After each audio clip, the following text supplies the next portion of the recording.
ನಾಯಕನಾದಂಥ ಪರಮಾತ್ಮನೇ ಅನುಸಂಧಾನ ಮಾಡತಕ್ಕಂಥವರು. ಇವರು ಜಗತ್ತಿಗೆ ಆಶ್ಚರ್ಯ ಕೊಡ್ಲಿಕ್ಕೆ ಬಂದವರಲ್ಲ, ಆನಂದ ಕೊಡ್ಲಿಕ್ಕೆ ಬಂದು. ಆಶ್ಚರ್ಯ ಬೇರೆ, ಆನಂದ ಬೇರೆ. ಆಶ್ಚರ್ಯನನ್ನು ಓಡಿಸ್ತದೆ, ಆನಂದ ಒಟ್ಟಿಗೆ ಕೂಡಿಸ್ತದೆ. ಬಹಳಷ್ಟು ನಾವು ತಪ್ಪುವುದು ಎಲ್ಲೆಂದರೆ, ನಮಗೆ ಆನಂದ ಯಾವುದು ಆಶ್ಚರ್ಯ ಯಾವುದು ಅಂತ ಗೊತ್ತಿಲ್ಲ. ಆಶ್ಚರ್ಯವನ್ನು ಆನಂದ ಅಂತ ತಿಳ್ಕೊಂಡು ಓಡ್ತೇವೆ, ಆಮೇಲೆ ದೂರ ಸರಿತೀವಿ. ಅಲ್ಲ, ಇದು ಒಂದು ಗೊತ್ತಾಗ್ತದೆ ಏಕಪ್ರಕಾರ. ಊರಿಗೆ ಸರ್ಕಸ್ ಕಂಪನಿ ಬಂದರೆ ಆ ಪಶುಗಳ ಆಟ ನೋಡಲಿಕ್ಕೆ ನಾಗರಿಕರು ಕಿಕ್ಕಿರಿದು ಸೇರ್ತಾ ಇದ್ದಾರೆ. ಹಾಗಂತ ಮನುಷ್ಯರನ್ನು ನೋಡ್ಲಿಕ್ಕೆ ಈ ತನಕ ಒಂದು ಪಶುಗಳು ಬಂದದ್ದಿಲ್ಲ.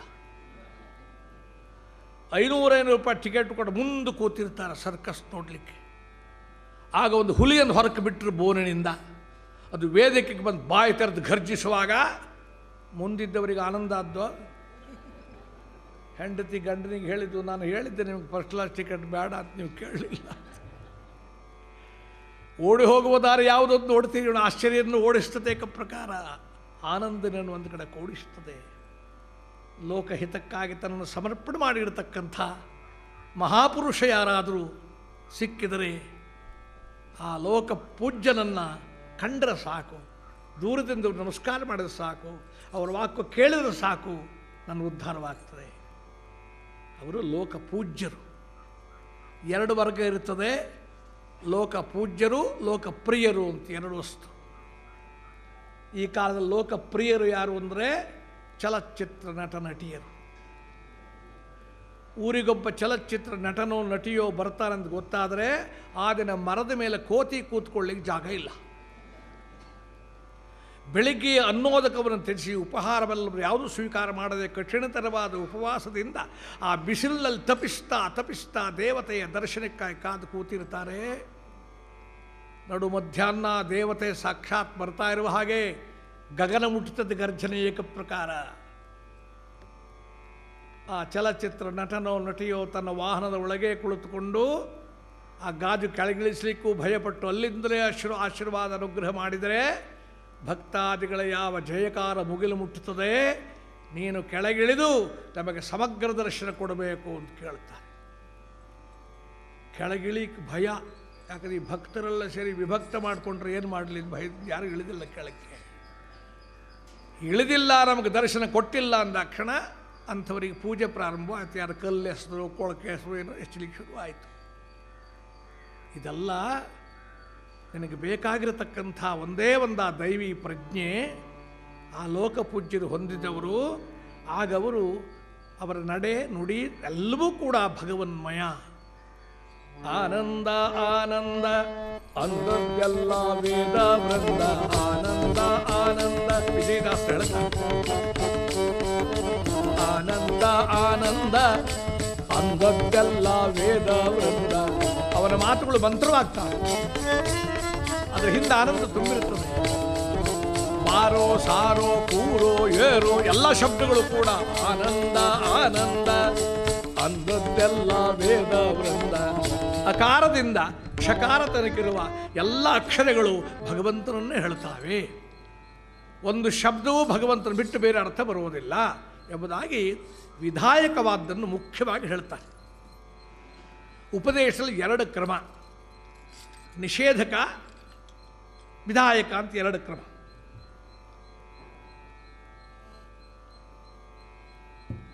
ಹಿಂದೆ ನಿಷೇಧಕವಾದ್ದನ್ನು ಹೇಳಿದ ಕ್ಷಣ ವಿಧಾಯಕ ಯಾವುದು ಜನರಿಗೆ ಅರ್ಥ ಆಗ್ತಾ ಇತ್ತು. ಈಗ ನಿಷೇಧಕ್ಕೆ ಹೇಳಿ ಪ್ರಯೋಜನ ಇಲ್ಲ, ವಿಧಾಯಕ ಮಾತ್ರ ಹೇಳಬೇಕಾಗ್ತದೆ. ದಾಸರ ಕಾಲದಲ್ಲಿ ನಿಷೇಧಕ್ಕೆ ಹೇಳಿದರೆ ವಿಧಾಯಕ ಜನರಿಗೆ ಗೊತ್ತಾಗ್ತಾ ಇತ್ತು. ನಂಬದಿರು ಈ ದೇಹ ನಿತ್ಯವಲ್ಲ ಅಂದರು ದಾಸರು, ಜನರಿಗೆ ಅರ್ಥ ಆಗ್ತದೆ. ಇದನ್ನು ನಂಬಬೇಡ ಅಂದಿದ್ದಾರೆ, ಬೇರೆ ಯಾವುದೋ ನಂಬಲಿಕ್ಕೆ ಉಂಟು ಅಂತ ತಿಳ್ಕೊಳ್ತಾರೆ. ಅದು ವಿಧಾಯಕ. ಈ ಕಾಲಕ್ಕೆ ವಿಧಾಯಕ ಹೆಚ್ಚು ಪ್ರಯೋಜನ ಆಗೋದೇ ಇಲ್ಲ. ಯಾಕಂದರೆ ಇಬ್ಬರು ತರುಣರು ಹೊಡೆದಾಡಿಕೊಳ್ಳುವಾಗ ಊರಿನ ಹಿರಿಯ ಒಬ್ಬ ಮನುಷ್ಯ ಬಂದು ಹೇಳಿದ, ತಮ್ಮ ನೀವು ಹೊಡೆದಾಡಿಕೊಳ್ಳಬಾರದು, ಇದು ನಿಷೇಧಕ ವಾಕ್ಯ. ಅದರ ಅರ್ಥ ಏನು? ನೀವು ಪ್ರೀತಿಯಿಂದಿರಬೇಕು. ಅಲ್ಲಿ ಪ್ರೀತಿಯಿಂದಿರಬೇಕಾದ್ರೂ ವಿಧಾಯಕ ಅದನ್ನು ಹೇಳಲಿಲ್ಲ, ಹೊಡೆದಾಡಿಕೊಳ್ಳಬಾರದು. ಆಗಲೇ ಸ್ವಾಮಿ ನಿಮ್ಮ ಮಾತಿಗೆ ಗೌರವ ಕೊಡ್ತೇವೆ ಅಂತ ಹೊಡೆದಾಡೋದು ನಿಲ್ಲಿಸಿದ್ರು. ಅವ್ರು ಹೋದಾಕ್ಷಣ ಬಡ್ದಾಡಿದರು. ಯಾಕೆ ಬಡ್ದಾಡ್ತೀಯೋ? ಹೊಡೆದಾಡಬಾರ್ದು ಅಂತ ಮಾತ್ರ ಹೇಳಿದ್ದವರು, ಬಡ್ದಾಡ್ಕೊಳ್ಬಾರ್ದು ಅಂತ ಹೇಳಲಿಲ್ಲ ಅಂದರು. ಮತ್ತು ಪುನಃ ಹೇಳಿ ಕಳಿಸಿದ್ರು, ನೋಡ್ರಿ ಅವರು ಬಡ್ದಾಡ್ತಾ ಇದ್ದಾರಂತೆ. ಮತ್ತೆ ಹಿರಿಯರು ಬಂದರು, ತಮ್ಮ ನೀವು ಬಡಿದಾಡಿಕೊಳ್ಳಬಾರದು, ಇದು ನಿಷೇಧಕ ವಾಕ್ಯ. ಇದರರ್ಥ ಪ್ರೀತಿಯಿಂದಿರಬೇಕು ಅಂತ. ಪ್ರೀತಿಯಿಂದಿರಬೇಕಂತವ್ರು ಹೇಳಲಿಲ್ಲ, ಬಡ್ದಾಡಿಕೊಳ್ಳಬಾರದು ಅಂದರು. ಒಪ್ತೇವೆ ಸ್ವಾಮಿ, ನಿಮ್ಮ ಮಾತಿಗೆ ಗೌರವ ಕೊಡ್ತೇವೆ ಅಂತ ಬಡ್ದಾಡೋದು ನಿಲ್ಲಿಸಿದ್ರು. ಅವ್ರು ಹೋದ್ಮೇಲೆ ಕಡ್ದಾಡಿದರು. ಹೊಡೆದಾಡಬೇಡ ಒಂದೇ ಶಬ್ದದಲ್ಲಿ, ಹೊಡೆದಾಡಬೇಡ, ಬಡಿದಾಡಬೇಡ, ಕಡಿದಾಡಬೇಡ ಮಾತ್ರ ಅಲ್ಲ, ಪರಸ್ಪರ ಪ್ರೀತಿಯಿಂದಿರಬೇಕೆಂಬ ಸಂದೇಶದಲ್ಲುಂಟು. ಪ್ರಪಂಚವನ್ನು ನಂಬಬೇಡ ಅಂದರೆ ಬಾವಿ ಹಾರಕೋ ಅಂತ ಅರ್ಥ ಅಲ್ಲ, ನೇಣು ತಕೋ ಅಂತ ಅರ್ಥ ಅಲ್ಲ. ನಂಬಬೇಕಾದ ಇನ್ನೊಂದು ವಸ್ತು ಶಾಶ್ವತವಾದ, ನಿತ್ಯವಾದ, ಸತ್ಯವಾದ, ಭವ್ಯವಾದ, ಭೂಮವಾದ, ವ್ಯೋಮ ಸದೃಶವಾದ ಇನ್ನೊಂದು ವಸ್ತು ನೀನು ತಿಳ್ಕೊಳ್ಳಿಕ್ಕುಂಟು. ಇದು ಮಾತ್ರ ಅಲ್ಲ, ಇಷ್ಟಕ್ಕೆ ಸೀಮಿತನಲ್ಲ ನೀನು ಅಂತ ಯಾರು ಎಚ್ಚರಿಸ್ತಾನೆ ಅಂಥವನೇ ಗುರುವು ಬೇಕಿಂಥವನು, ಗುರುವು ಬೇಕು ಇಂಥವನು, ದುರಿತ ಬಾರದಂತೆ ಅಟ್ಟುವನು, ದುರಿತ ಬಾರದಂತೆ ಅಟ್ಟುವನು, ಗುರುವು ಬೇಕಿಂಥವನು.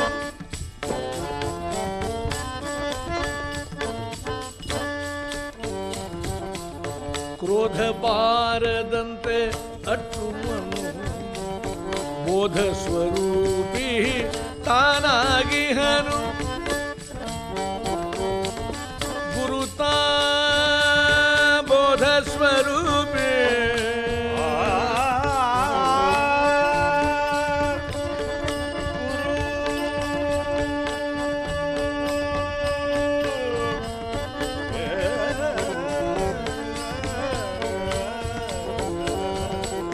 ಬೋಧ ಸ್ವರೂಪಿ ತಾನಾಗಿಹನು, ಸಾಧಿಸಿ ಕಾಮಾದಿಗಳನ್ನು ಜಯಿಸುತ್ತ ಹಾದಿ ತೋರಿ ಕೊಡುವಂಥವನು, ಪರದ ಹಾದಿ ತೋರಿ ಕೊಡುವಂಥವನು, ಗುರುವು ಬೇಕಿಂಥವನು. ಕೃತಿಯಲ್ಲಿ ಮಾಡಿ ಆಡಿ ತೋರಿಸ್ತಾನೆ ನನಗೆ. ಬರೀ ಶಾಬ್ದಿಕ ಜ್ಞಾನ ಅಲ್ಲ, ಅನುಭವಕ್ಕೆ ತಂದು ಕೊಟ್ಟಿರ್ತಾರೆ. ಶಿಷ್ಯ ಕೇಳಿದ, ಗುರುಗಳೇ ಈ ಭಕ್ತಿ ಅನ್ನೋದು ಎಷ್ಟಿರಬೇಕು, ಎಷ್ಟು ಮಾಡಬೇಕು, ಆಸಕ್ತಿ ಇದ್ದಲ್ಲಿ ಹೇಗಿರಬೇಕು? ಮಗು ಇದೆಲ್ಲ ಅನುಷ್ಠಾನದಿಂದ ತಿಳಿಯಬೇಕು, ಬರೀ ಉಪದೇಶದಿಂದಲ್ಲ. ಅನುಷ್ಠಾನದ ಗೊತ್ತಾಗಲಿಲ್ಲ, ಅದನ್ನ ಹೇಳ್ಕೊಡ್ತೇನೆ ನಿನಗೆ. ನೀರಿಗಿಳಿ ಸ್ನಾನ ಮಾಡ್ಕೊಂಡು ಬಾ ಅಂತ ಆ ಶಿಷ್ಯ ಕೆರೆಯಲ್ಲಿ ಇಳಿದ ನೀರಿಗೆ ಕತ್ತಿನ ತನಕ ಬರುವಷ್ಟು ನೀರಲ್ಲಿ ಮುಳುಗಿ ಮೈ ಕೈ ತೊಳ್ಕೊಳ್ತಾ ಇರುವಾಗ ಗುರುಗಳು ಓಡಿ ಬಂದು ಅವನ ಹೆಗಲ ಮೇಲೆ ಹತ್ತಿ ಕೂತ್ಬಿಟ್ರು.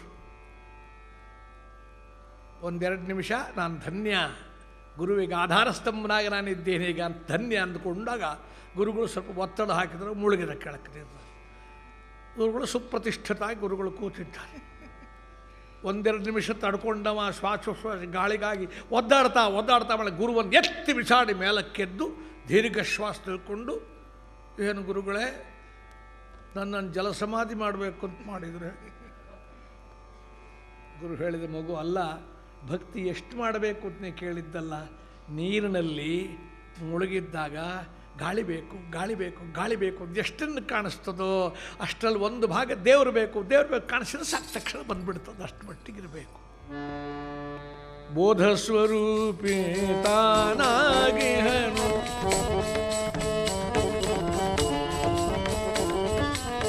ಬೋಧ ಸ್ವರೂಪಿ ತಾನಾಗಿಹನು, ಸಾಧಿಸಿ ಕಾಮಾದಿಗಳನ್ನು ಜಯಿಸುತ್ತೆ, ಸಾಧಿಸಿ ಕಾಮಾದಿಗಳನ್ನು ಜಯಿಸುತ್ತೆ, ಹಾದಿ ತೋರಿ ಕೊಡುವಂಥವನು ಶ್ರೀ ಗುರುವು ಬೇಕಿಂಥವನು. ಇಂಥ ಪವಿತ್ರವಾದಂಥ ಶಬ್ದ ಗುರು. ಅಜ್ಞಾನ ಅಂಧಕಾರವನ್ನು ಕಳೆಯುವ ಅಂತ. ಕಾಲಬಾಧಿತವಾಗಿ ಒಳ್ಳೊಳ್ಳೆ ಶಬ್ದಗಳು ತನ್ನ ಮೂಲ ಅರ್ಥ ಕಳೆದುಕೊಂಡು ವಿರುದ್ಧಾರ್ಥವನ್ನು ತಂದುಕೊಟ್ಟು ಹಾದಿ ತಪ್ಪಿಸ್ತಾರೆ. ನಮ್ಮಲ್ಲಿ ಅಂಥ ಒಳ್ಳೊಳ್ಳೆ ಶಬ್ದಗಳೆಲ್ಲ ಅಪಮೌಲ್ಯವಾಗಿವೆ. ರೂಪಾಯಿ ಅಪಮೌಲ್ಯವಾದರೆ ಏನು ಸಾಲ ಆಗಿಲ್ಲ, ತಂದು ಏನಾಗ ಹೊಂದಾಣಿಕೆ ಮಾಡಿ ನಡೆಸ್ಕೊಂಡು ಹೋಗ್ಬೋದು. ಒಂದು ಶಬ್ದ ಅಪಮೌಲ್ಯವಾದರೆ, ಅನರ್ಥಕವಾದದ್ದು ಸಮಾಜವನ್ನೇ ದಾರಿಗೆಡಿಸಿಬಿಡುತ್ತದೆ. ಅಂಥ ಕೆಲವು ಶಬ್ದಗಳು ನೋಡಿ ನಮ್ಮಲ್ಲಿ. ಸಾಧು ಅಂತ ಶಬ್ದ ಇದೆ. ನಿರಪೇಕ್ಷಂ ಮುನಿಂ ಶಾಂತಂ ನಿರ್ವೈರಂ ಸಮದರ್ಶಿನಃ ಅನುಬ್ರಜಾಮ್ಯಹಂ ನಿತ್ಯಂ ಪೂಯಯೇತ್ಯಂಘ್ರಿರೇಣುಭಿಃ. ಏಕಾದಶ ಸ್ಕಂದ ಭಾಗವತದಲ್ಲಿ ಭಗವಂತ ಹೇಳುವ ಮಾತಿದು ಉದ್ಧವನಿಗೆ. ನಿರಪೇಕ್ಷಂ ಮುನಿಂ ಶಾಂತಂ ನಿರ್ವೈರಂ ಸಮದರ್ಶಿನಃ. ಯಾರು ಭಗವಂತ ಹೊರತು ಇನ್ನೇ ಅಪೇಕ್ಷೆ ಹೊಂದಿರುವುದಿಲ್ಲವೋ, ಮುನಿಂ ಅಂತರ್ಬಾಹ್ಯ ಮೌನ ಹೊಂದಿದವನೋ, ಶಾಂತಂ ಯಾವುದೇ ಮಾನಸಿಕ ವಿಕಾರ ಇಲ್ಲದೆ ಇರತಕ್ಕಂಥವ, ನಿರ್ವೈರಂ ಯಾರಲ್ಲೂ ಯಾವ ಕಾರಣ ದ್ವೇಷ ಇಲ್ಲದೆ ಇರತಕ್ಕಂಥವ, ಸಮದರ್ಶಿನಃ ಎಲ್ಲರಲ್ಲಿ ಸಮನಾಮಕನಾದ ಪರಮಾತ್ಮ ಇದ್ದಾನೆ ಅಂತ ತಿಳ್ಕೊಳ್ಳವ. ಇಂಥ ಸಾಧು ಯಾರಿದ್ದಾನೋ ಅನುಪ್ರಜಾಮ್ಯಹಂ ನಿತ್ಯಂ ಪೂಜೆಯೇ ತಂಘ್ರಿರೇಣುಭಿಃ. ಅಂಥ ಭಕ್ತರ ಹಿಂದೆ ನಾನು ತಿರುಗಾಡ್ತಾ ಇದ್ದೇನೆ. ಎದ್ದರೆ ಸಂಗಡ ಬರುವ, ಎದ್ದರೆ ಸಂಗಡ ಬರುವ, ನಿನ್ನ ಮುದ್ದಿಸಿ ಮುಂದಕ್ಕೆ ಮುಕ್ತಿಯ ಕೊಡುವ, ಮುದ್ದಿಸಿ ಮುಂದಕ್ಕೆ ಮುಕ್ತಿಯ ಕೊಡುವ. ಎದ್ದರೆ ಸಂಗಡ ಬರುವ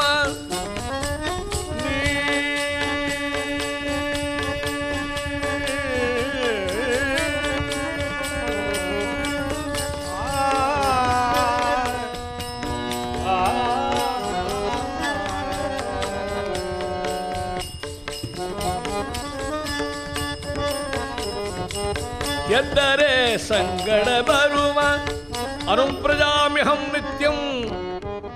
ಎಷ್ಟು ಸರಳವಾಗಿ ಅದನ್ನು ಅನುವಾದ ಮಾಡಿ ನಮಗೆ ದಾಸರು ತಿಳಿಸ್ತಾರೆ. ಆ ಸಾಧು ಸತ್ಪುರುಷ ಹೋದಾಗ ಅವನ ಹಿಂದೆ ತಿರುಗಾಡ್ತಾನಂತೆ ಪರಮಾತ್ಮ. ಮಾರ್ಗಿ ಚಾಲತಾ ಮುಖಿ ನಾಮವಾಣಿ ಆಹೇ ತ್ಯಾಸ ಮಾಗೆ ಪುಡೆ ಚಕ್ರಪಾಣಿ. ತುಕಾರಾಮರು ಹೇಳುವ ಮಾತು. ನಡ್ಕೊಂಡು ಬರುವಾಗ ಯಾರು ಬಾಯಲ್ಲಿ ಭಗವಂತ ನಾಮ ಮಾತಾರ್ಥ ಹೇಳ್ತಾ ಇರ್ತಾನೆ, ಅವನ ಹಿಂದೆ ಮುಂದೆ ಚಕ್ರಪಾಣಿಯಾಗಿ ನಿಂತು ಭಗವಂತ ಕಾಪಾಡ್ತಾನೆ ಅಂತ. ಇಂಥ ಯೋಗ್ಯತೆ ಉಳ್ಳವರಿಗೆ ಸಾಧು ಅಂತ ಹೇಳೋದು. ನಮ್ಮಲ್ಲಿ ಈ ಶಬ್ದ ಎಷ್ಟು ಅಪಮೌಲ್ಯವಾಗಿದೆ ಅಂದರೆ, ನಾವೀಗ ಸಾಧು ಅಂತ ಹೇಳೋದು ಯಾರಿಗೆ ಹೇಳಿ, ಹುಟ್ಟು ದಡ್ಡ, ಏನು ಹೇಳಿದ ಅರ್ಥ ಆಗೋದಿಲ್ಲ, ಎಲ್ಲೋ ಮೂಲೆಯಲ್ಲಿ ಕೂತಿದ್ದಾನೆ, ಅವನು ಸುದ್ದಿಗೆ ಹೋಗಬೇಡ, ಅವನು ಬರೇ ಸಾಧು ಅಂತ ಹೇಳ್ತಾನೆ. ಇದಕ್ಕಿಂತ ಅಪಮೌಲ್ಯ ಬೇರೆ ಇದೆಯೇ ಸಾಧು ಶಬ್ದ?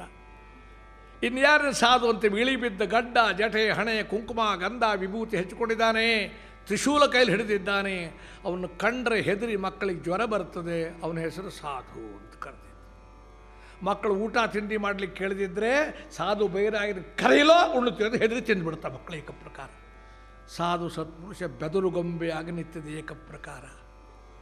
ಈ ಶಬ್ದ ವ್ಯಾಪ್ತಿ ಇನ್ನೂ ಕೂಡ ಹಬ್ಬಿದೆ. ಹಳ್ಳಿಯ ಹೆಣ್ಣು ಮಕ್ಕಳು ಮಾತಾಡ್ತಾರೆ, ನಾವೊಂದು 20,000 ರೂಪಾಯಿ ಒಂದು ಎಮ್ಮೆ ತಂದಿದ್ದೇವ್ರಿ, ಎಮ್ಮೆ ಭಾಳ ಸಾಧು ಅಂತ ಹೇಳ್ತಾರೆ. ಏಕ ಪ್ರಕಾರ ನಮಗೆ ಎಮ್ಮೆಯೂ ಸಾಧು, ಬುದ್ಧಿ ಇಲ್ದವನು ಸಾಧು. ಆ ಶಬ್ದ ಹೇಗೆ ಅಪಮೂಲ್ಯವಾಗ್ತಾನೆ ಸಾಧು ಅಂತಕ್ಕಂಥ ಶಬ್ದ. ಹಾಗೆಯೇ ಗುರು ಎಂಬ ಶಬ್ದ ಬೆಂಗಳೂರಲ್ಲಿ ಎಷ್ಟು ಸುಲಭ ಶಬ್ದ ಗೊತ್ತೇ. ವಿದ್ಯಾರ್ಥಿಗಳು ಒಬ್ಬರನ್ನೊಬ್ಬರು ನೋಡೋದು ಏನು ಗುರುವೇ ಅಂತಲೇ ಕೇಳೋದು ಏಕ ಪ್ರಕಾರ. ಇದಕ್ಕಿಂತ ಅಪಮೂಲ್ಯ ಬೇರೆ ಯಾವುದುಂಟು? ಯಸ್ಯ ದೇವೇ ಪರಾಭಕ್ತಿ ಯಥಾ ದೇವೇ ತಥಾ ಗುರು. ಅಪಮೂಲ್ಯವಾಗ್ತದೆ ಹಾಗೆ ನೋಡಿ. ನಮ್ಮಲ್ಲಿ ಹಿಂದೆ ಪರಮಾತ್ಮ ದೇವರಿಗೆ ಮಂಗಳಾರತಿ ಅಂದರೆ ಓಡೋಡಿ ಬರ್ತಾಯಿದ್ರು, ಆರತಿ ಹೊತ್ತು ನೋಡಬೇಕು ದೇವರನ್ನ ಅಂತ. ಅಲ್ಲಿ ಎಂಥ ದೈವಿ ಪ್ರಜ್ಞೆ ಮೂಡ್ತಿತ್ತು. ನಾಗರಿಕರು ನಾವು ಶಬ್ದ ಎಷ್ಟು ಹಾಳು ಮಾಡ್ಕೊಂಡಿದ್ದೇವೆ ಗೊತ್ತೇ. ನಿನ್ನೆ ಸಿಕ್ಕಿದ್ದ ದಾರಿಯಲ್ಲಿ ಚೆನ್ನಾಗಿ ಮಂಗಳಾರತಿ ಮಾಡಿಬಿಟ್ಟೆ ಅವನಿಗೆ ಅಂತಾನೆ. ಅಪಮಾನ ಮಾಡುವುದಕ್ಕೆ ಮಂಗಳಾರತಿ ಅಂತ ಹೆಸರು. ಇದಕ್ಕಿಂತ ದೊಡ್ಡ ತಪ್ಪು ಇನ್ಯಾವುದು ಆಗ್ತದೆ ಹೇಳಿ? ಒಳ್ಳೊಳ್ಳೆ ಶಬ್ದಗಳನ್ನು ನಾವು ಹೇಗೆ ಅಪಮೌಲ್ಯ ಮಾಡ್ತೀವಿ? ಮಗು ತಂಟೆ ತಕರಾರು ಮಾಡಿದರೆ ತಾಯಿ ಹೇಳ್ತಾಳೆ, ಬಾ ಮನೆಗೆ ಮಾಡ್ತೇನೆ ನಿಂಗೆ ಪೂಜೆ ಅಂತ. ಇವೆಲ್ಲ ಅಪಮೌಲ್ಯಗಳು ಏಕಪ್ರಕಾರ. ಅಧ್ಯಾತ್ಮದ ಉತ್ತಮವಾದ ಶಬ್ದಗಳನ್ನು ಕೇವಲ ನಿಂದ್ಯವಾಗಿ ಅದರ ಬೆಲೆ ತಿಳ್ಕೊಳ್ಳದೆ ಉಪಯೋಗ ಮಾಡ್ತೀವಂಥ ರೀತಿಯಲ್ಲಿ. ಹಾಗೆ ಗುರು ಎಂಬ ಶಬ್ದವು ಕೂಡ ಸಾಮಾನ್ಯರಿಗೆ ಅರ್ಥ ಆಗೋದಿಲ್ಲ. ಯಾರು ಅದ್ಭುತ ಪವಾಡ ಅಸಾಧ್ಯವಾದ್ದೆಲ್ಲ ಮಾಡಿ ತೋರಿಸ್ತಾನೆ ಅಂತ ಅವನಲ್ಲಿ ನಾನಾ ರೀತಿಯಲ್ಲಿ ಆರೋಪ ಮಾಡ್ತಾರೆ. ಆರೋಪನ ದೋಷ ಅಂತಲ್ಲ, ಅವನ ಹೊರಿಸ್ತಾರೆ ಏಕಪ್ರಕಾರ, ಅವ ಇದು ಇದು ಅಂತ. ಸುಮ್ಮನೆ ದೃಷ್ಟಾಂತ ಮಾತ್ರ ಯಾರು ನಿಂದೆ ಅಂತ ತಿಳ್ಕೊಳ್ಬಾರ್ದು. ಊರಿಗೊಬ್ಬರು ಗುರುಗಳು ಬಂದಿದ್ದಾರೆ ಅಂತ. ಏನು ವಿಶೇಷ? ವಿಶೇಷ ಏನಂದರೆ ಅವರಿಗೆ ಇದ್ದಷ್ಟು ಉದ್ದ ಗಡ್ಡ ಯಾರಿಗೂ ಇಲ್ಲವಂತೆ ಜಗತ್ತಿನಲ್ಲಿ ಅಂತ. ಇಳಿಬಿದ್ದಂಥ ಗಡ್ಡ. ಜನರು ಗಡ್ಡವನ್ನು ನೋಡ್ಲಿಕ್ಕೆ ಬಂದರು. ಗುರು ತತ್ವ ಮರೆತು ಹೋಯ್ತು ಅವರಿಗೆ ಏಕಪ್ರಕಾರ. ಅದನ್ನು ಆಗಾಗ ಮಡಚಿಕೊಂಡು ಸಿಕ್ಕಿಸ್ಕೊಳ್ಬೇಕಂಥ ರೀತಿಯ ಗಡ್ಡ ಅಂತ. ಆ ಗಡ್ಡದ ಗುರು ಕೂತಿದ್ದಾನೆ. ಭಕ್ತಾದಿಗಳು ಯಾರೋ ಬಂದು ಈ ಮಹಾ ತಪಸ್ವಿಗಳಿಗೆ ತೊಂದರೆ ಆಗಬಾರ್ದು ಒಂದು ಚಪ್ರ ಹಾಕಿಕೊಟ್ರು ಮರದ ಕೆಳಗೆ. ಇನ್ನೊಬ್ಬರು ಹಣ್ಣು ಕಾಯಿ ಬಾಳೆಹಣ್ಣು ಮತ್ತೊಂದು ಮಗನನ್ನು ತಂದಿಟ್ಟರು. ಇನ್ನು ಕೆಲವರು ಸಿಹಿ ಪದಾರ್ಥಗಳು ತಂದಿಟ್ಟರು. ಪದಾರ್ಥಗಳು ಬರ್ತಾ ಇರುವಂತೆ ಪ್ರಸಾದಕ್ಕೆ ಜನರು ಬರಲಿಕ್ಕೆ ಪ್ರಾರಂಭವಾಯಿತು ಏಕಪ್ರಕಾರ. ಹಿಂದೆ ಮುಂದೆ ಜನಸಂದಣಿ ಸೇರಿದೆ ಏಕಪ್ರಕಾರ. ಇವ ಕಣ್ಣು ಬಿಟ್ಟು ನೋಡ್ತಾನೆ ಏಕಪ್ರಕಾರ. ಇದ್ದಕ್ಕಿದ್ದ ಹಾಗೆ ಭಕ್ತಾದಿಗಳು ಸೇವೆ ಮಾಡ್ತಾ ಇದ್ದಾರೆ. ತನ್ನ ಗಡ್ಡವನ್ನು ಕೈಯಿಂದ ಮೆಲ್ಲಕ್ಕೆ ನೀವಿ ಆನಂದೋದ್ರೇಕದಿಂದ ಅನುಗ್ರಹ ಮಾಡ್ತಾ ಕೂತಿದ್ದಾನೆ ಏಕಪ್ರಕಾರ. ನಾನಾ ರೀತಿಯ ಕಥೆಗಳು ಚರಿತ್ರೆಗಳು ಹುಟ್ಟುಕೊಂಡು ಜನ ಹೋಗ್ತಾರೆ ಬರ್ತಾರೆ, ಪುರುಷೋತ ಇಲ್ಲ ಅಂಥ ರೀತಿಯಲ್ಲಿ ಆಗಿಬಿಟ್ಟಿದೆ. ಈತ ಇದನ್ನು ದುರುಪಯೋಗ ಮಾಡುವುದಲ್ಲ, ತನಗೆ ಬೇಕಾದಾಗ ಅನುಕೂಲ ಮಾಡಿಕೊಳ್ಬೇಕು ಅಂತ ಆ ಮುಗ್ಧರಾದ ಜನರಿಗೆ ಅಶಾಸ್ತ್ರೀಯವಾದ ಅಮಾನವೀಯವಾದಂಥ ಕೆಲವು ತಪ್ಪು ವಿಚಾರಗಳನ್ನು ಹೇಳ್ತಾ ಮಧ್ಯಮಾಂಸಾದಿಗಳ ಅಭಿರುಚಿಯನ್ನು ಹೆಚ್ಚಿಸ್ತಾ ಇವೆಲ್ಲ ಸಾಧನೆಯ ಮಾರ್ಗ, ನಿಷೇಧ ಅಂತಕ್ಕಂಥದ್ದು ಇರಲಾಗದು ಮುಂತಾಗೆಲ್ಲ ಉಪದೇಶ ಮಾಡಿ ಜನರನ್ನು ದಾರಿ ತಪ್ಪಿಸ್ತಾ ಇದ್ದಾನೆ. ಅದೇ ಸರಿ ಅಂತ ತಿಳ್ಕೊಂಡ ಜೊತೆಗೆ ಸೇವೆಗೆ ಬಹಳ ಜನ ಬಂದಿದ್ದಾರೆ. ಒಬ್ಬ ಸಾತ್ವಿಕ ವ್ಯಕ್ತಿ ಎಲ್ಲೋ ಯಾತ್ರೆಗೆ ಹೊರಟಮ ಈ ಗುರು ಮಾಡುವ ದುಷ್ಟ ಉಪದೇಶಗಳನ್ನೆಲ್ಲ ಕೇಳಿ ಸಹಿಸಲಿಕ್ಕಾಗದೆ ಅದನ್ನು ಪ್ರತಿಭಟಿಸಿದ. ಏನು ಮಾಡ್ತೀಯಪ್ಪ ನೀದು? ಈ ಮುಗ್ಧ ಜನರೆಲ್ಲ ದಾರಿ ತಪ್ಪಿಸ್ತಾ ಇದೆಯಲ್ಲ, ದಿನ ನಾವು ಗುರುಗಳು ಅಂತ ಹೇಳ್ತಾರೆ, ನೀನು ಏನು ಅವರಿಗೆ ಮಾರ್ಗ ತೋರಿದ್ದಿ ಹೇಳು. ತಕ್ಷಣ ತನ್ನ ಮುಂದಿದ್ದ ಶಿಷ್ಯರನ್ನು ಕರೆದು ಹೇಳಿದ, ಗುರುಗಳಿಗೆ ಯಾರ ಅವಮಾನ ಮಾಡಿದರೆ ಅದನ್ನು ನೋಡಿದವರೆಲ್ಲ ನರಕಕ್ಕೆ ಹೋಗಬೇಕಾಗ್ತದೆ ಅಂತ. ಆ ಮುಗ್ಧರು ತಾನೆದ್ದು ನಮ್ಮ ಗುರುಗಳು ನಿಂದೆ ಮಾಡಿದ ಅಂತ ಏನೋ ಒಳ್ಳೆ ವಿಷಯ ಹೇಳಲಿಕ್ಕೂ ಅದು ಹುಡುಗನ ಒದ್ದು ಗುದ್ದಿ ಇವನಿಗೆ ಅವಮಾನ ಮಾಡಿ ಆಚೆಗೆ ತಳ್ಳಿದರು. ಗಡ್ಡದರು ಗಡ್ಡ ನೀವಿಕೊಂಡು ಹೇಳಿದ, ನೋಡಿದೆಯಾ ನನ್ನ ಪ್ರಭಾವ ಎಷ್ಟುಂಟು ಅಂತ, ಇನ್ನಾದರೂ ಸರಿದಾರಿಗೆ ಬಾ ಅಂತವನನ್ನು ನೋಡಿ ಅಣಕಿಸಿದ. ಆ ಏಟು ತಿಂದ ವ್ಯಕ್ತಿ ನಿರ್ಣಯ ಮಾಡಿದ, ಇವನಿಗೆ ಸರಿಯಾಗಿ ಬುದ್ಧಿ ಕಲಿಸದೆ ನಾನು ಇಲ್ಲಿಂದ ಹೋಗೋದಿಲ್ಲ ಅಂತ ನಿರ್ಣಯ ಮಾಡಿ ಮರುದಿನ ಬೆಳಿಗ್ಗೆ ಎದ್ದವನೇ ಬಂದು ಗುರುಗಳಿಗೆ ಸಾಷ್ಟಾಂಗ ನಮಸ್ಕಾರ ಮಾಡಿದ. ಗುರು ಮಹಾರಾಜರೇ, ನನಗೆ ಗೊತ್ತಿರಲಿಲ್ಲ ನಿಮ್ಮ ಮಹಿಮೆ, ನಿನ್ನೆ ನೀವು ನನಗೆ ಕನಸಿನಲ್ಲಿ ಬಂದು ಅನುಗ್ರಹ ಮಾಡಿದ್ದೀರಿ ಅಂತ. ಗುರುಗಳು ಗಡ್ಡವನ್ನು ನೀವಿ ಎತ್ತರದಲ್ಲಿ ಹೇಳಿದರು, ನಾನು ಇತ್ತೀಚೆಗೆ ಬಹಳ ಜನರಿಗೆ ಸ್ವಪ್ನದಲ್ಲೂ ದರ್ಶನ ಕೊಡಲಿಕ್ಕೆ ಪ್ರಾರಂಭ ಮಾಡಿದ್ದೇನೆ. ಹೌದು, ನೀವು ನನಗೆ ದರ್ಶನ ಕೊಟ್ಟರಿ, ನನ್ನ ಉದ್ಧಾರ ಆಯಿತು. ಆದರೆ ನಿಮ್ಮ ಸೇವೆಗೆ ಬಹುಕಾಲ ಇರಲಿಕ್ಕೆ ನಂಗೆ ಅವಕಾಶ ಇಲ್ಲ. ನಾನು ಮುಂದಕ್ಕೆ ಹೋಗಬೇಕಾಗಿದೆ ಗುರುಗಳೇ. ನಿಮ್ಮ ಸ್ಮರಣಾರ್ಥವಾಗಿ ನಿಮ್ಮ ನೆನಪು ನಿತ್ಯ ನಾನು ಮಾಡ್ತಾ ಉಪಾಸನೆ ಮಾಡಬೇಕಾದ್ದರಿಂದ ಬೆಳ್ಳಿಯನ್ನು ಹೊಳುವ ಬೆಳ್ಳಗಾದ ನಿಮ್ಮ ಉದ್ದನೆ ಗಡ್ಡದ ಕೂದಲಲ್ಲಿ ಒಂದು ಕೂದಲು ನನಗೆ ಅನುಗ್ರಹ ಮಾಡಿ ಆಶೀರ್ವಾದ ಮಾಡಿಕೊಡಬೇಕು. ಆ ಕೂದಲಿನಲ್ಲೇ ನಿಮ್ಮ ಮಹಿಮೆ ಇದೆ ಅಂತ ತಿಳ್ಕೊಂಡು ನಾನು ಉಪಾಸನೆ ಮಾಡ್ತಾ ಇರ್ತೇನೆ. ತಕ್ಷಣ ಗುರುಗಳು ಅನುಗ್ರಹ ಮಾಡಿ ನಿನಗೆ ಯಾವುದು ಬೇಕೋ ಅದನ್ನು ತಗೋ ಅಂದ್ಬಿಟ್ರು. ಆ ಗಡ್ಡದ ಕೂದಲನ್ನು ಕೀಳುವಾಗ ಸ್ವಲ್ಪ ನೋವಾದರೂ ಕೂಡ ಶಿಷ್ಯನ ಮೇಲೆ ಅನುಗ್ರಹಕ್ಕೆ ಸಹಿಸಿಕೊಂಡ. ಆ ಕೂದಲನ್ನು ಎತ್ತುಕೊಂಡು ಹೊರಡುವಾಗ ನಿತ್ಯ ಸೇವೆ ಮಾಡುವ ಶಿಷ್ಯರೆಲ್ಲ ಇದ್ದರು. ಒಬ್ಬ ಕೇಳಿದ, ಇದೇನು ಅವರ ಗಡ್ಡದ ಕೂದಲು ಪಡೆದಿದೆಯಲ್ಲ?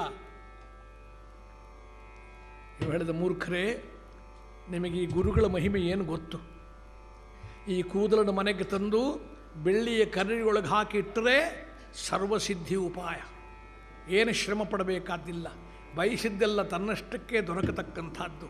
ಈ ಗುರುಗಳ ರೋಮ ರೋಮಕ್ಕೊಂದೊಂದು ಮಹಿಮೆ ಇದೆ ಅಂದಾಕ್ಷಣ ಉಳಿದವರೆಲ್ಲರೂ ಕೂಡ ಗುರುಗಳೇ ನಮ್ಗೆ ಗೊತ್ತಿಲ್ಲದೆ ಹೋಯ್ತಲ್ಲ, ನಿನ್ನೆ ನಿಮಗೆಲ್ಲ ಕೆಟ್ಟ ಮಾತಾಡಿದ ಮೇಲೆ ಅನುಗ್ರಹ ಮಾಡಿದ್ದೀರಿ, ನಿತ್ಯ ನಿಮ್ಮ ಸೇವೆ ಮಾಡತಕ್ಕಂಥ ನಮ್ಮ ಮೇಲೆ ಇನ್ನೂ ಅನುಗ್ರಹ ಮಾಡಲಿಲ್ಲ ಅಂತ ಒಬ್ಬ ಶಿಷ್ಯ ಬಂದು, ಗುರುಗಳೇ ನಿಮ್ಮ ಒಂದು ದಿವ್ಯ ಕೇಶವನ್ನು ನಮಗೆ ಅನುಗ್ರಹ ಮಾಡಬೇಕು, ನಮ್ಮ ತಾಪತ್ರಯು ದೂರ ಹೋಗಬೇಕು ಅಂದಾಗ ಗುರುಗಳಂದರು, ಇಷ್ಟು ಸೇವೆ ಮಾಡಿದ್ದಿ, ನನಗೆ ಯಾವುದು ಬೇಕೋ ಅದನ್ನು ಕಿತ್ಕೋ ಅಂತ. ಉಳಿದವರು ಸುಮಗಿರ್ತಾರ? ಅವರೆಲ್ಲ ಮುಗಿಬಿದ್ದರು. ನಮ್ಮಲ್ಲಿ ಪ್ರಸಾದಕ್ಕೆ ಮುಗಿಬೀಳ್ತಾರೆ ನೋಡಿ, ಆ ರೀತಿ ಮುಗಿಬಿದ್ದು ನನಗೊಂದು ಕೀಳ್ಲಿಕ್ಕೆ ಶುರು ಮಾಡಿದರೆ ಆ ದಿವಸ ಬೆಂಗಳೂರು ಬಿಟ್ಟು ಓಡಿ ಹೋದ ಗುರು ಇವತ್ತಿಗೂ ಬರಲಿಲ್ಲ, ಎಲ್ಲಿ ಹೋದ ಗೊತ್ತಿಲ್ಲ. ಅವ ಯಾರು ಅಂತ ನನಗೂ ಗೊತ್ತಿಲ್ಲ, ಕ್ಷಮಿಸ್ಬೇಕು ನೀವು, ಅಷ್ಟೇ ವಿಷಯ. ಹೇಗಿರಬೇಕು? ಬೋಧ ಸ್ವರೂಪಿ ತಾನಾಗಿಹನು, ನಡೆ ನುಡಿಗೆ ನಿಕಟ ಸಂಬಂಧವುಳ್ಳವ, ಸಾಧಿಸಿ ಕಾಮಾದಿಗಳನ್ನು ಜಯಿಸುತ್ತ ಹಾದಿ ತೋರಿ ಕೊಡುವಂಥವನು ಶ್ರೀ ಗುರುವು ಬೇಕು ಇಂಥವನು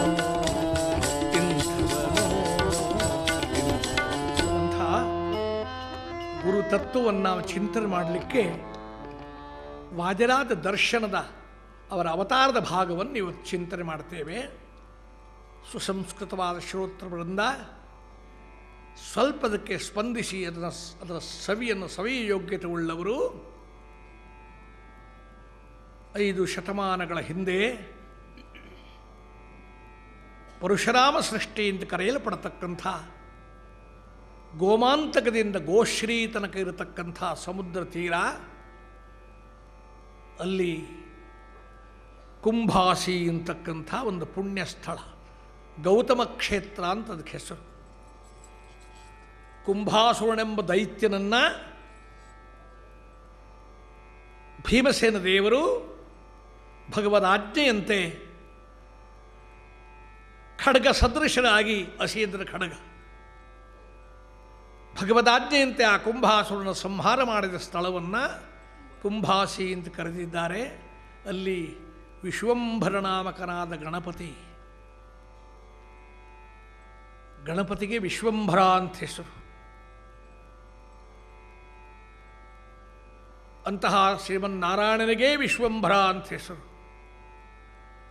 ಭಕ್ತರು ಬಯಸಿದ್ದನ್ನು ಕೊಡತಕ್ಕಂಥವ. ದೇವರಿಗೇನಾದರೂ ಹೆಸರಿದ್ದರೆ ಆ ನಾಮಕ್ಕೇನು ಅರ್ಥ ಇದೆಯೋ ಆ ಗುಣ ಅವರಲ್ಲಿ ಇರ್ತದೆ. ಅದಕ್ಕಾಗಿ ನಮ್ಮಲ್ಲಿ ಏಕಂ ಸದ್ವಿಪ್ರ ಬಹುಧಾ ವದಂತಿ, ದೇವತೆಗಳು ತುಂಬ ಇದ್ದಾರೆ, ದೇವರೊಬ್ಬನೇ, ಅವನಿಗೇ ತುಂಬ ನಾಮ, ಅವನೇ ಎಲ್ಲರನ್ನು ಸಂರಕ್ಷಿಸ್ತಕ್ಕಂಥವ.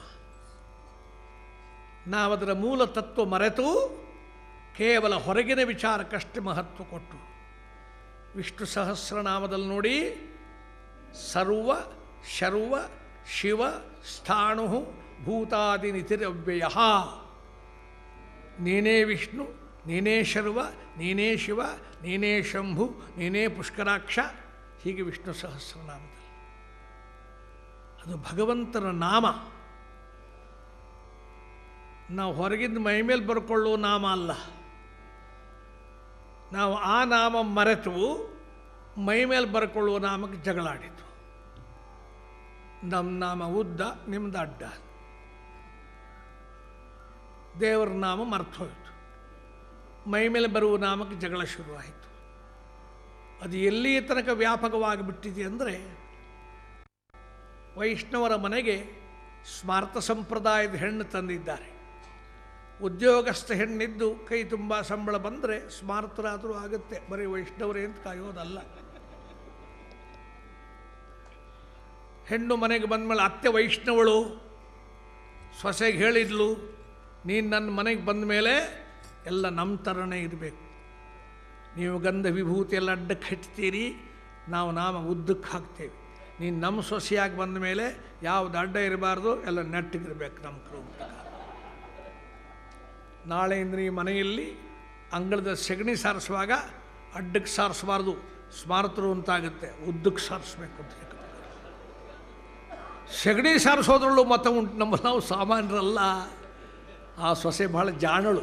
ಅವಳು ಹೇಳಿಟ್ಲು, ಅತ್ತೆ ನಿಮ್ದು ಯಾವುದು ಅಡ್ಡ ಇಲ್ಲ ನೆಟ್ಟಗೆ ಹತ್ತಿರಲ್ಲ, ಮುಂಜಾನೆದ್ದು ಹಲ್ಲು ಉಜ್ಜುವಾಗ ಅಡ್ಡಕ್ಕೆ ಆಗಿಬಿಡ್ತೀರಿ, ನೆಟ್ಟಕ್ಕೆ ಉಜ್ಜಿಬಿಡಿ ಅಂತ ಎಚ್ಚರಿಸಿ. ಏನಪ್ಪ ನೀನು ಧರ್ಮ ಅಂದರೆ ಮತ ಅಂದರೆ ಹಲ್ಲು ಉಜ್ಜೋದು, ಸೆಗಣಿ ಸಾರಿಸೋದು, ಇದಕ್ಕೆ ಹೇಳಿದ್ದೇನು? ನಿಜ ತತ್ವ ಮರೆತು ಬಿಟ್ಟು ಏಕಂ ಸದ್ವಿಪ್ರ ಬಹುದಾ ವದಂತಿ. ದೇವನೊಬ್ಬ ನಾಮ ಹಲವು, ಎಷ್ಟು ಹೆಸರು ನಮ್ಮಲ್ಲಿಲ್ಲ. ದೇವತೆಗಳು ಸಾವಿರಾರು ಇದ್ದಾರೆ, ಅದಕ್ಕೂ ಸಣ್ಣ ಪುಟ್ಟಕ್ಕೆ ಎಷ್ಟು ಜಗಳಾಡ್ತೇವೆ ಏಕ ಪ್ರಕಾರ. ಆದರೆ ಭಗವಂತ ಉದಾಹರಣೆ ಇದ್ದಾನೆ, ಅವನು ಯಾವುದೋ ಹೆಸರಲ್ಲಿ ನನ್ನನ್ನೇ ಕರೆದಿದ್ದಾನೆ ಅಂತ ಅವನಿಗೆ ಗೊತ್ತಾಗ್ತದಂತೆ. ಒಬ್ಬ ನಿಷ್ಠಾವಂತನಾದ ಶಿವಭಕ್ತನಿದ್ದಾನೆ, ಅವನಿಗೆ ದಾರಿಯಲ್ಲಿ ಬರುವಾಗ ಒಂದು ಹರಿಹರನ ವಿಗ್ರಹ ಸಿಕ್ತು. ನಮ್ಮ ಹಿರಿಯರು ಒಂದರಲ್ಲೇ ಎರಡನ್ನು ರೂಪಿಸಿದ್ದಾರೆ, ಹರಿಹರ ಕ್ಷೇತ್ರವೇ ಉಂಟು. ಇವ ನೋಡಿದ, ಬಿಟ್ಬಿಡೋಣ ಅಂದರೆ ಅರ್ಧ ನಮ್ಮ ಶಿವನಿದ್ದಾನೆ, ತರೋಣ ಅಂದರೆ ಅರ್ಧ ನಮಗೆ ಆಗದವ ಇದ್ದಾನೆ. ಏನು ಮಾಡಲಿ ಈಗ? ಆ ಹರಿಹರನ ವಿಗ್ರಹ ಮನೆಗೆ ತಂದು ಅದರ ಮೂಗಿನ ನೇರ ಒಂದು ದಾರ ಬಿಟ್ಟ. ಆಚೆಗಿದ್ದ ವಿಷ್ಣು ನಂಗೆ ಸಂಬಂಧ ಇಲ್ಲ, ಈಚೆಗಿದ್ದ ಶಿವ ಮಾತ್ರ ನನ್ನ ದೇವರು ಅಂತ ಬಹಳ ಎಚ್ಚರಿಕೆಯಿಂದ ಶಿವನಿಗೆ ಅಭಿಷೇಕ ಮಾಡ್ತಿದ್ದ. ಒಂದು ತೊಟ್ಟು ನೀರು ಆಚೆಗೆ ಹೋಗದಿದ್ದಾಗ ಎಚ್ಚರಿಕೆ ವಹಿಸಿದ್ದ. ದೇವರ ನೈವೇದ್ಯಕ್ಕೆ ಕೊಡುವಾಗ ತೆಂಗಿನಕಾಯಿ ವಿಷ್ಣುಗೆ ತೋರಿಸಲೇ ಇಲ್ಲ, ಬಾಳೆಹಣ್ಣು ಮುಚ್ಚಿಟ್ಟೆ ಶಿವನ ಮುಂದಿಟ್ಟ.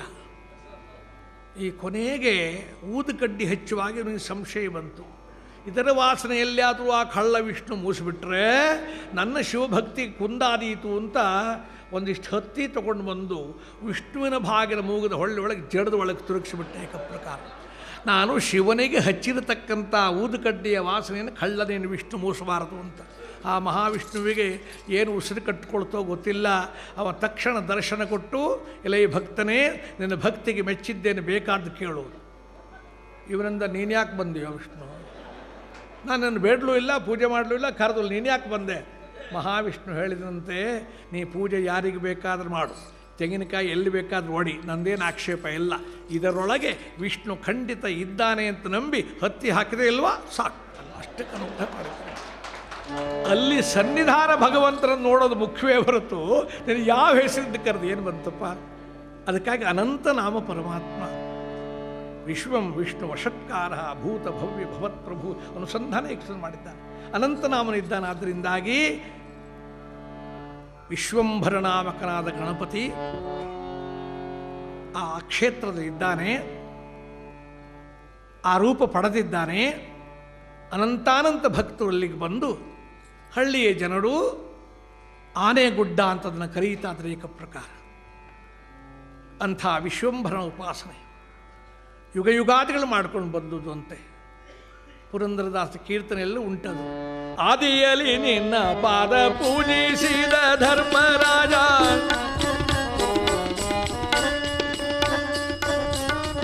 ಆದಿಯಲ್ಲಿ ನಿನ್ನ ಪಾದ ಪೂಜಿಸಿದ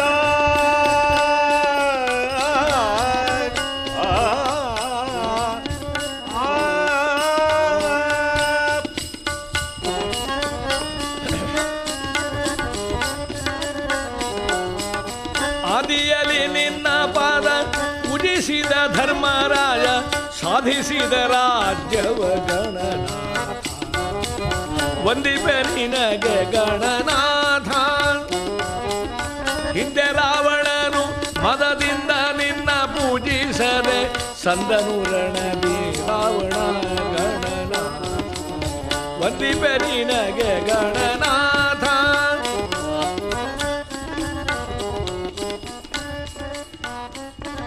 ರಂಗವಿಠಲಾಂಕಿತರು ಶ್ರೀಪಾದರಾಯತಿಗಳ ದಿವ್ಯ ಕೀರ್ತನೆ ಇದು. ಆ ವಿಶ್ವಂಭರನಾಮಗಳಂಥ ಗಣಪತಿಯ ಪವಿತ್ರ ಕ್ಷೇತ್ರದ ಪರಿಸರದಲ್ಲಿ ಪುಷ್ಪಕಾಸಾರ, ಹೂವಿನ ಕೆರೆ ಅಂತ ಒಂದು ಹಳ್ಳಿ. ಆ ಕಾಲದಲ್ಲಿ ಸಸ್ಯ ಸಂಪತ್ತು, ವನ ಸಂಪತ್ತು ತುಂಬಿರತಕ್ಕಂಥದ್ದು, ನಟ್ಟು ಬೆಳೆಸಿರತಕ್ಕಂಥದ್ದು ವನ, ತಾನಾಗಿ ಬೆಳೆದುಕೊಂಡುದು ಅರಣ್ಯ. ನಮ್ಮಲ್ಲಿ ಮಹಾಕಾವ್ಯ ರಾಮಾಯಣ ಭಾರತದಲ್ಲಿ ನೋಡಿ, ರಾಮಚಂದ್ರ ಹೋದ್ದು ದಂಡಕಾರಣ್ಯಕ್ಕೆ, ಅರಣ್ಯಕ್ಕೆ ಹೋದ್ದು, ಪಾಂಡವರು ಹೋದ್ದು ವನಕ್ಕೆ, ಅದಕ್ಕೆ ಅದು ವನಪರ್ವ, ಇದು ಅರಣ್ಯಕಾಂಡ. ನಮಗೆ ಅರಣ್ಯ ವನ ಅರ್ಥ ಆಗೋದಿಲ್ಲ, ಯಾಕಂದರೆ ಎಲ್ಲ ಕತ್ತರಿಸಿ ಖಲಾಸ್ ಮಾಡಿಬಿಟ್ಟಿದ್ವಿ, ಏನು ಉಳಿಸಿದ್ದೇ ಇಲ್ಲ. ಗೊತ್ತಾದ ಹಾಗೆ ನಮಗೆ ಅರಣ್ಯವನ ಹೇಗೆ ಗೊತ್ತಾಗ್ತದೆ ಹೇಳಿ. ಪಾಂಡವರು ಹೋದು ವಾನಪ್ರಸ್ಥಕ್ಕೆ. ವಾನಪ್ರಸ್ಥ ಅಂದರೆ ಋಷಿ ಮುನಿಗಳ ಆಶ್ರಮಗಳು. ಆ ವಾನಪ್ರಸ್ಥರು ಸಮಾಜಕ್ಕೆ ತಮ್ಮ ಕೊಡುಗೆಯನ್ನಲ್ಲಿ ಕೊಡ್ತಾ ಇದ್ದಾರೆ. 60 ವರ್ಷ ಆಯುಷ್ಯದಲ್ಲಿ ಮುಗಿದ ಬಳಿಕ ಅವ ವಾನಪ್ರಸ್ಥ ಸ್ವೀಕಾರ ಮಾಡಬೇಕು ಅಂತ ಮನು ಅಪ್ಪಣೆ ಕೊಡ್ತಾರೆ. ಬಹಳ ಅರ್ಥದಿಂದ ಹೇಳಿದ್ರು ಅದನ್ನು. ನಮ್ಮ ಜನರಿಗೆ ಗೊತ್ತಾಗಲಿಲ್ಲ. ಅವನಿಗೆ 60 ಆಯಿತು, ಮಾತಾಡಬೇಡ, 60ರಲ್ಲಿ ಅರಳು ಮರಳು ಅಂತಾರೆ. ಅದರ ಅರ್ಥ ಏನು ಗೊತ್ತೇ? 60ರ ನಂತರ ಮರಳಿ ಅರಳು ಅಂತ ಅದಕ್ಕೆ ಅರ್ಥ. ಅಲ್ಲಿ ತನಕ ನಿನ್ನ ಜೀವನ ಬೇರೆ, ಈಗ ಮರಳಿ ಅರಳು, ಅರಳಿ ಮರಳು ಪುನಃ ಸಮಾಜಕ್ಕೆ ಕೊಡು. ಯಾವ ಸಮಾಜದಿಂದ ಋಣಿ ಆಗಿದ್ದಿ, ನೀನು ವಿದ್ಯಾವಂತನಾಗಿದ್ದಿ, ಸ್ಥಾನಮಾನ ಪಡೆದಿದ್ದಿ, ನೀನು ಒಬ್ಬನಿಂದಾಗೋದಿಲ್ಲ. ಅದಕ್ಕೆ ಸಮಾಜವು ಸರ್ಕಾರದ ಮೂಲಕ ಯಾರ ಮೂಲಕ ಕೊಟ್ಟಂಥ ಧನದಿಂದ ನೀನು ವಿದ್ಯಾವಂತನೋ ಪಂಡಿತನೋ ಆಗಿದ್ದಿ. ನೀನು ಸಮಾಜಕ್ಕೆ ಹೇಗೆ ಸಲ್ಲಿಸ್ತಿ ಅದನ್ನು? ನೀನು ವಿಶ್ರಾಂತನಾದ ಬಳಿಕ ನಿನ್ನ ವಿದ್ಯೆಯನ್ನು ಸಮಾಜಕ್ಕೆ ಹಂಚು, ಸೇವೆಯನ್ನು ಮಾಡು. ಹಾಗೆ ನಿಷ್ಪ್ರಹನಾಗಿರ್ತಿ. ಪತ್ನಿ ಪುತ್ರರ ಜೊತೆಗೆ ನೀ ಇದ್ದು ಆಕ್ಷೇಪ ಇಲ್ಲ. ಅಲ್ಲಿ ತನ್ನ ಪತ್ನಿಯ ಜೊತೆಗೆ ವಾನಪ್ರಸ್ಥಾಶ್ರಮದಲ್ಲಿ ಇದ್ದವರವರು. ನಿನ್ನ ವಿದ್ಯೆಯನ್ನು ಸಮಾಜಕ್ಕೆ ದಾನ ಮಾಡುವಂಥ ಎಂಥ ಸಮಾಜದ ವ್ಯವಸ್ಥೆ ನೋಡಿ. ಈಗಲೂ ಅದು ರೂಪಕ್ಕೆ ಬಂತಾದರೆ ಸಮಾಜಕ್ಕೆ ಎಷ್ಟು ಲಾಭ. ಕ್ಷಮಿಸಬೇಕು, ಯಾರ ಅನ್ಯಥಾ ಭಾವಿಸಬಾರದು. ಪಾವಿತ್ರ್ಯ ಹೀಗಿತ್ತು ಅಂತ ತಿಳಿಸ್ಲಿಕ್ಕೆ ಹೇಳೋದು ಯಾರ ನಿಂದೆ ಅಂತಲ್ಲ. ಈಗ ವಿಶ್ರಾಂತ ಅಂದರೆ ರಿಟೈರ್ಡ್ಸ್ ಅಂತ ನಾವು ಅರ್ಥ ಮಾಡಿಕೊಂಡ್ರೆ, ನಮ್ಮ ಬೆಂಗಳೂರು ನಗರಿಯಲ್ಲಿ ಎಲ್ಲ ರಿಟೈರ್ಡ್ಸ್ ಬಂದು ಬೆಂಗಳೂರು ಸೇರಿಕೊಂಡಿದ್ದಾರೆ. ಇನ್ನೊಂದು 50-60 ವರ್ಷದಲ್ಲಿ ಬೆಂಗಳೂರು ಮುದುಕರ ನಗರಿ ಆಗ್ತದೋ ಅಂತ ಆಲೋಚನೆ ಮಾಡುವ ಸ್ಥಿತಿಯಲ್ಲಿ ಉಂಟು. ಇಲ್ಲಿ ಬಂದು ಸೇರಿಕೊಂಡು ಏನು ಮಾಡ್ತಾರೆ? ಕ್ಷಮಿಸಬೇಕು, ದೊಡ್ಡ ದೊಡ್ಡ ವಿದ್ವಾಂಸರು ಸೇವೆ ಮಾಡುವವರು ಇದ್ದಾರೆ ಸಮಾಜಕ್ಕೆ. ಬಹಳಷ್ಟು ಜನ ಏನು ಮಾಡ್ತಾರೆ? ಮಕ್ಕಳಿಗೆ ಎಷ್ಟು ಸೇವೆ ಮಾಡಬಹುದು, ತನ್ನ ವಿದ್ಯೆ ಕೊಡಬಹುದು, ಆರೋಗ್ಯ ಕೊಡಬಹುದು, ತನಗೆ ಏನು ವಿದ್ಯೆ ಉಂಟು ಸಮಾಜಕ್ಕೆ ಒಪ್ಪಿಸಬಹುದು. ಏನು ಮಾಡುವವರು ಇಲ್ಲ. ಮಾಡುವ ಜನ ಕಡಿಮೆ, ಮಾಡದಿದ್ದರೂ ಹೆಚ್ಚು. ಏನು ಮಾಡ್ತಾರೆ ನೋಡಬೇಕು ಅಂತಿದ್ದರೆ, ಕೆಲವು ಕಡೆ ನೋಡಿ ಬೆಳಿಗ್ಗೆ ಒಬ್ಬೊಬ್ಬರು ಒಂದೊಂದು ನಾಯಿ ಹಿಡ್ಕೊಂಡು ತಿರುಗಾಡ್ತಾ ಇದ್ದಾರೆ ಏಕಪ್ರಕಾರ. ಪಾಪ ನಾಯಿನ ಹಿಡಿಯುವ ಶಕ್ತಿ ಇವರಿಗೆಲ್ಲ, ಅದೇ ಇವ್ರನ್ನ ಎಳ್ಕೊಂಡು ಹೋಗ್ತದೆ ಏಕಪ್ರಕಾರ. ನಾವು ನೋಡ್ತಾ ಇದ್ದೀವಿ. ಪಶು ಪ್ರೇಮ ಇರಬಾರ್ದು ಅಂತ ಅರ್ಥ ಅಲ್ಲ, ಇರಲಿ, ಅದು ನಿನಗೆ ಆದರ್ಶ ಅಲ್ಲ. ಆದ್ದರಿಂದ ವಾನಪ್ರಸ್ಥ ಆಶ್ರಮ ಅಂದರೆ ಏನು ಕೆಲಸ ಇಲ್ಲದೆ ಹೋಗಿ ಕೂತವರಲ್ಲ, ಸಮಾಜದ ಋಣವನ್ನು ಮತ್ತು ತೀರಿಸಲೋಸ್ಕರವಾಗಿ ದೊಡ್ಡ ದೊಡ್ಡ ವಿದ್ಯಾಶಾಲೆಗಳು, ದೊಡ್ಡ ಆಶ್ರಮಗಳನ್ನು ನಡೆಸ್ತಾ ಇದ್ದ ಏಕಪ್ರಕಾರ. ನಿಸರ್ಗದ ಮಡಿಲಲ್ಲಿ ಇದ್ದುಕೊಂಡು ಅಂತಹ ಹೂವಿನ ಕೆರೆ, ಅಂಥ ದಿವ್ಯ ವಾನಪ್ರಸ್ಥ ಆಶ್ರಮಗಳ ಠಾವಾಗಿತ್ತು. ಸನ್ಯಾಸಿಗಳು, ಋಷಿ ಮುನಿಗಳು ಅಲ್ಲಿಗೆ ಬಂದು ಆ ಪವಿತ್ರವಾದಂಥ ವಾತಾವರಣದಲ್ಲಿ ಆ ನಿಸರ್ಗದತ್ತವಾದಂಥ ದಿವ್ಯ ಶಾಂತಿಯಲ್ಲಿ ಅನುಭವ ಮಾಡ್ತಾ ಇದ್ದರು. ಆ ಪಾವನವಾದ ದೊಡ್ಡ ಕೆರೆ ಇದೆ ಅಲ್ಲಿ, ಮಡು. ಅದರ ಸುತ್ತ ವನರಾಜಿ ಬೆಳ್ಕೊಂಡಿದೆಯಂತೆ. ಕವಿಗಳು ವರ್ಣನೆ ಮಾಡ್ತಾರೆ. ಆ ಕಾತಾರ ತೀರದಲ್ಲಿ ಫಲಂ ಬಿಡುವ ಜಂಬು ಜಂಬೀರ ಪನಸ ಪಾಟಲೆ ಭೋಗ